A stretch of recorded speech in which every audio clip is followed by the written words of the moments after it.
In today's weekly recap, we're going to look at last month's grading trends and what those huge numbers mean for the health of the hobby. We're going to talk about changes to PSA's Collector Club, some upcoming releases, and answer the biggest question of all: will I ever go get a much needed haircut? I didn't even realize how bad it was until I started filming today. Anyways, intro.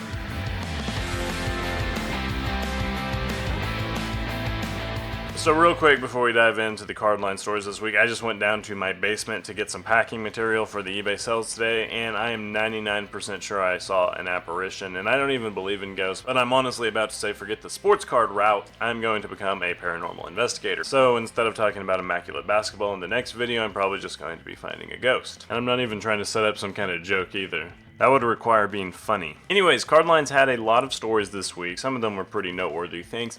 And on top of that, I was gone last week, so I want to look back on a couple different little headlines that I missed while I was on the road.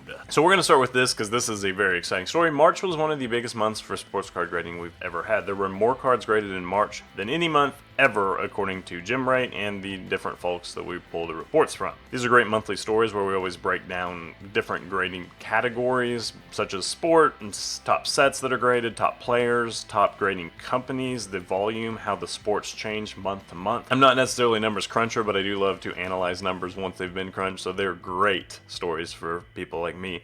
And just big picture wise, when cards are being graded, it's very indicative that the industry is very healthy, and there's a nice balance between the price of grading cards now with the value that you can gain from actually grading them. For a while, you're paying $30-$40 to grade random base cards, and now the cards are more affordable. I'm actually publishing a video next week about whether you should grade with PSA or BGS and the different prices and value add potential with those two companies, so be sure to watch that one. I think it's a pretty good one for real. PSA's changed the Collectors Club membership. PSA's made a lot of headlines lately. They purchased SGC just a couple of weeks ago. Then last week they announced the new deal with eBay, which we're going to look at here in just a minute. I probably did these out of order, but whatever. So anyways, PSA Collectors Club, it used to be $149, now it's gone up to $199. You get this magazine every month. I used to be a member, and I got the magazine. It was kind of cool. I enjoyed it. Like, it was a good little read. So standard levels up to $149 a year from $99. Premium is now $200, but with this you get Fanatics Live credit for $125 and it's Card Ladder subscription, which is nice. I already pay for Card Ladder, and I already pay almost $150 a year for Card Ladder, so might as well just buy Collectors Club. Actually, let's check out how much it costs to grade. So when you have Collectors Club, it's like $19 a card.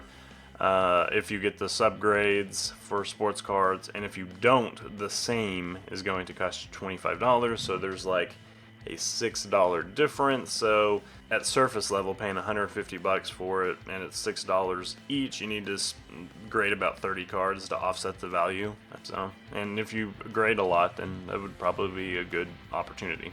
Like I just mentioned earlier, there's a big deal struck between eBay, PSA, and Golden. And it has been a deal that has been in the works for a while. There's been whispers about it, but nobody knew exactly what the deal would entail. So thankfully, PSA published this press release last week, and we still have no idea what the deal entails.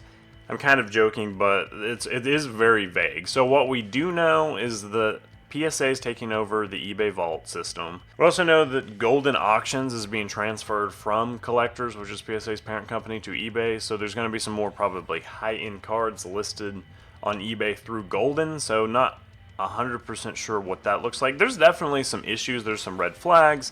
There's some conflicts of interest. And we'll see how all this shakes out. I'm sure that for the most part it's pretty collector friendly, but it's also these big, deep-pocketed giants making moves to make each other some more money as well. Right now we have just as many questions as we have answers, despite the press release that is, pretty lengthy. This is a fairly long press release in terms of standards, but there's a lot of moving parts to this deal, and a lot of the information has not been made public yet. Wrote this review on Impeccable Basketball. It's cool because it has Tim Duncan autographs, with the obvious lack of the other Spurs big man that everybody's chasing. Victor Wembanyama is the shadow that is cast over the product in general. So it's cool. Tim Duncan autographs are back after about 2 decades of absence.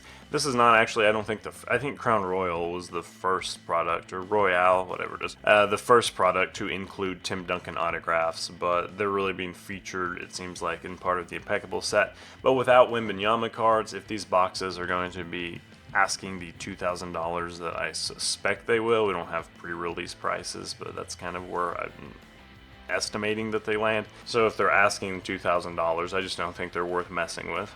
The Logo Men are nice cards. I really like those in this set, but just in general, I'm not going anywhere near this product. Topps Chrome Black Baseball's coming back after, like, I think 2023 Topps Chrome Black came out in December, so we're like 4 months later and we have another set.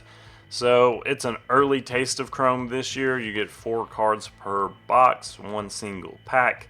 Each box has 1 autograph, 1 parallel, 2 base cards, and they're pre-selling for $140 to $175.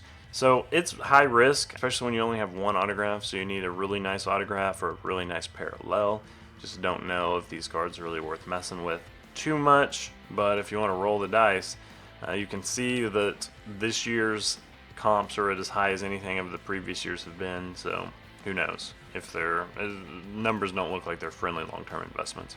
And finally, these articles are popular. 2024 Bowman is here.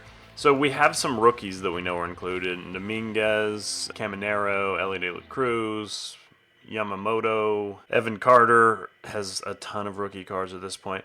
And then there's also going to be some prospects that people have not been chasing as much. So at some point, Nicole's going to do the full breakdown where she has tiers for 2024 Bowman prospect cards. And those are usually articles that hit very well, because let's face it, most people don't know the 14 and 16-year-old prospects or whatever that are making these Bowman cards at this point. So it's nice to have a index that ranks all the players to chase. And this article right here is a very good first taste. So if you're looking forward to this product, here's the rookies that we've identified. Mike does a great job with those. Thanks for watching this video. It has been a good time in the card industry, so busy week. Come back next week and we're going to continue looking at headlines and making cool videos just for you.